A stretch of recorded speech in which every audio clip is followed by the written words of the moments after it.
স্পেনের মাদ্রিদে ভয়াবহ দাবানলে লন্ডভন্ড সিয়েরা ওয়েস্তে অঞ্চল পুনর্গঠনে ৮০,০০০ ইউরো অনুদান দিয়েছেন লিওনেল মেসি।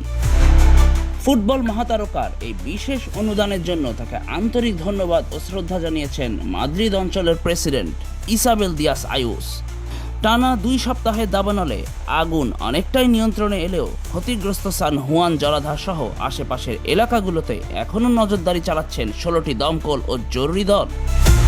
নিরাপত্তার স্বার্থে পেলাওস দে লা প্রেসা ও সান মার্তিন দে ভালদেইগ্লেসিয়াসের ৭টি আবাসিক এলাকা এবং M957 সড়কের ৬ কিলোমিটার অংশে এখনও যাতায়াত বন্ধ রাখা হয়েছে। আগুনে ছারখার হওয়া এই অঞ্চলকে আগের রূপে ফেরাতে মেসির এই মানবিক পদক্ষেপ এখন বিশ্বজুড়ে প্রশংসিত হচ্ছে।